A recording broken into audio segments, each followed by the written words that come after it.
Goldfish এটা অ্যাকুয়ারিয়ামের এমন একটা মাছ যেটা বিগিনার থেকে প্রো সবাই অনেক বেশি পছন্দ করে, কারণ এটা quite affordable, easy to keep, তার সাথে দেখতেও অনেক বেশি সুন্দর। কিন্তু আপনি কি কখনো ভেবে দেখেছেন যে কেন এই গোল্ডফিশ আমাদের দেশে এতটা ফেমাস? ওর হ্যাবিট্যাট কি? ওকে কি আদৌ অন্য কোনো মাছের সাথে রাখা যায় নাকি? আর তার সাথে আপনি ওকে পালা যতটা সহজ ভাবছেন সেটা কি আদৌ ততটা সহজ? এই সব কিছুর অ্যান্সার দেওয়ার জন্য আজকে আমি একজোড়া অনেক সুন্দর ইউনিক গোল্ডফিশের পেয়ার কিনেছি। ওদের কালার কম্বিনেশন এতটা ইউনিক, আপনাকে আমি কি বলবো, ওয়েট করেন আপনাকে সেটা দেখাচ্ছি। এবং চলুন শুরু করে ফেলি আজকের ভিডিও। হ্যালো, আসসালামু আলাইকুম সবাইকে। আশা করছি সবাই অনেক বেশি ভালো আছেন এবং আমিও কিন্তু অনেক ভালো আছি আলহামদুলিল্লাহ। আচ্ছা, এটা হলো আমার গোল্ডফিশের পেয়ার, যেটা আমি নিয়ার অ্যাবাউট 7 days আগে কিনেছি, তাও আবার এই ঠান্ডার মধ্যে। যাই হোক, এটা আমি কিনেছি 160 টাকা জোড়া হিসাবে। এরকম ঠান্ডা পড়ার জন্য একটা ইস্যু আমার হয়েছে যে এখন যে কোনো ট্যাঙ্ক সেট আপ করা বেশ রিস্কি, অ্যাকচুয়ালি অনেক বেশি রিস্কি। তো যে কোনো মাছের এখানে অনেক বেশি ক্ষতি হতে পারে। তো এই মাছটা কেনার আগে আমি অলরেডি বেশ অনেক দিন ধরে রাখা একটা প্রিভিয়াসলি মেড ট্যাঙ্ক ওর জন্য প্রস্তুত করে রেখেছিলাম, যেখানে অ্যাকচুয়ালি ওকে আমি ছাড়তে পারবো বাসায় আনার পরেই। যেটা অ্যাকচুয়ালি আমি অ্যাক্লিমেট করার পর ওদেরকে এই ট্যাঙ্কে অনেক সুন্দর করে ছেড়ে দিয়েছিলাম। ওরা অনেক বেশি স্ট্রেস ছিল যখন আমি ওদের এই ট্যাঙ্কে ছাড়ি, যেটা হওয়া কোয়াইট নর্মাল, কারণ ওরা ট্রাভেল করে এসেছে। তো ওদেরকে একটু সময় দিতে হবে অ্যাডজাস্ট করার জন্য। কিন্তু তারপর 1 দিন 2 দিন 3 দিন করে যেতে থাকে, বাট গোল্ডফিশগুলোকে দেখে একদমই নর্মাল লাগছিল না। যদিও কিনে আনার সময় ওরা বেশ নর্মাল ছিল, তো জিনিসটা আমার জন্য অনেক বেশি কনসার্নিং হয়ে দাঁড়ায়। অ্যাকচুয়ালি প্রবলেম কোথায় হয়েছে আমি বুঝতে পারছিলাম না। তো ওদের স্ট্রেসটা একটু কমানোর জন্য, যেন ওরা একটু বেটার ফিল করে, সেটা হওয়ার জন্য আমি এখানে কিছু অ্যাকোয়া সল্ট অ্যাড করলাম এবং তার সাথে কিছু অ্যাকোয়ারিয়াম ব্লু, যেন আউটকামটা একটু বেটার আসে। অ্যাকচুয়ালি আমি অনেকটা রিস্ক নিয়ে এটা করেছি, কারণ আমি অ্যাকচুয়ালি বুঝতে পারছিলাম না যে ওদের এখানে প্রবলেমটা কি হচ্ছে। এটা দিয়ে আমাকে 2 দিন মতো ওয়েট করতে হয়েছে অ্যাকচুয়ালি ওদের ফাইনাল আউটকাম দেখার জন্য। তো দেখা যাক কি হয়।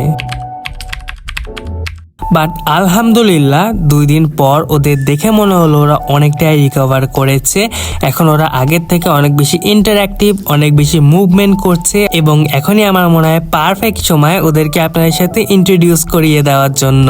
ভিডিওর এই পর্যন্ত এসে থাকলে কিন্তু অবশ্যই সাবস্ক্রাইব করে আমাদের ফ্যামিলি মেম্বার হতে একদমই ভুলবেন না।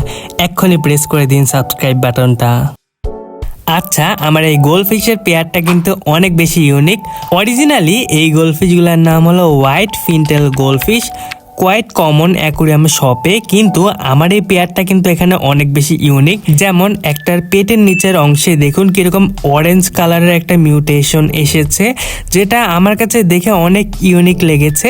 বাকি সম্পূর্ণ বডি কিন্তু হোয়াইট এবং এর চোখের কালারটাও কিন্তু একদম হোয়াইট। এটা কেন বলছি সেটা আপনি বুঝতে পারবেন যখন আমি আমার আরেকটা গোল্ডফিশকে এখানে দেখাবো। আমার এই আরেকটা গোল্ডফিশটাকে দেখুন, এটার ফিন্স কিন্তু এটার থেকেও বেশি সুন্দর, আর এটার ফুল বডি একদম হোয়াইট, বাট ওর চোখ দেখুন একদম রেড কালারের। এই পেয়ারের এই কম্বিনেশনটা আমার অনেক ভালো লেগেছে জন্যই এদেরকে আমি পছন্দ করে কিনে এনেছি। এছাড়াও অনেক রকমের গোল্ডফিশ কিন্তু অ্যাকচুয়ালি পাওয়া যায়, বিভিন্ন রঙের হয়। তো অ্যাকচুয়ালি চলুন এখন আপনাদেরকে বলি যে এই গোল্ডফিশ কেনই বা এত ফেমাস, কেনই আমাদের সকল দোকানে এই গোল্ডফিশটা অন্তত পাওয়া যায়। তো সেটা জানার জন্য আমাদেরকে চলে যেতে হবে এক্স্যাক্টলি 1000 বছর পেছনে। তো সেই সময় চায়নাতে ক্রুশিয়ান কার্প নামে একটা মাছ পাওয়া যেত, যেটা অ্যাকচুয়ালি বারবার ব্রিডিং এর মধ্যে যাওয়ার মাধ্যমে এই গোল্ডফিশ অ্যাকচুয়ালি ফার্স্ট ডিসকভার হয়। বর্তমান সময়ে আরও অনেক ইউনিক রকমের গোল্ডফিশ কিন্তু পাওয়া যায়, যেগুলা অন্যান্য রেগুলার মাছের থেকে অনেক বেশি এক্সপেন্সিভও হয়। তো আমার অ্যাকচুয়ালি বাজেট কম জন্য আমি এই কমন গোল্ডফিশগুলো কিনেছি, বাট এই কমন গোল্ডফিশই বা কম কিসে কোনো দিক থেকে। আমাদের দেশে কিন্তু এই গোল্ডফিশটাই মেইনলি অ্যাকুরিয়ামের মাছ হিসাবে সবাই চেনেন। আর কোনো মাছ অ্যাকুরিয়াম শপে থাকুক বা না থাকুক, বাট গোল্ডফিশ কিন্তু সকল অ্যাকুরিয়ামের দোকানে পাওয়া যায়। এবং আমার পার্সোনাল ফার্স্ট টাইম যখন আমি অ্যাকুরিয়ামে মাছ রেখেছিলাম একদম ছোট থাকতে, সেটাও কিন্তু একটা গোল্ডফিশ ছিল। তো কেন এই গোল্ডফিশ আমাদের দেশে এতটা ফেমাস, চলুন সেটা অ্যাকচুয়ালি এখন ডিসকভার করার চেষ্টা করি। প্রথমত যেটা আমি বলতে পারি সেটা হলো এই গোল্ডফিশ কিন্তু অনেক ইজি টু মেনটেন, বেশ হার্ডি, খুব সহজে এদের কিছু হয় না। প্লাস এরা কিন্তু খুব বেশি সাইজেও যে অনেক বড় হয় তা না। তো বড় ট্যাঙ্ক স্পেস নিয়ে ভাবতে হবে এমন কোনো চিন্তা এদের ক্ষেত্রে থাকে না, যেটা একটা গুড থিং। গোল্ডফিশ অনেক বেশি অ্যাক্টিভ হয়, অনেক বেশি কালারফুল হয়, তার সাথে এদের খাবার নিয়েও খুব একটা প্যারা খেতে হয় না। এরা রেগুলার ফিশ ফ্লেক্সে অনেক সুন্দর করে খেতে পারে। মানে বলা চলে বেশ কয়েকটা প্লাস পয়েন্ট আছে এই গোল্ডফিশ পালনের ক্ষেত্রে, এজন্য আমাদের দেশে অনেক বেশি ফেমাস এটা। তাছাড়াও এটা কোয়াইট অ্যাফোর্ডেবল, এজন্য আর কি যে কারো ক্ষেত্রে এটা অ্যাফোর্ড করা অনেক বেশি ইজি হয়। কিন্তু গোল্ডফিশের কি খালি ভালো দিকই রয়েছে? না, অ্যাকচুয়ালি এটা কেনার পর এটার অনেক খারাপ দিক অ্যাকচুয়ালি বোঝা যায়।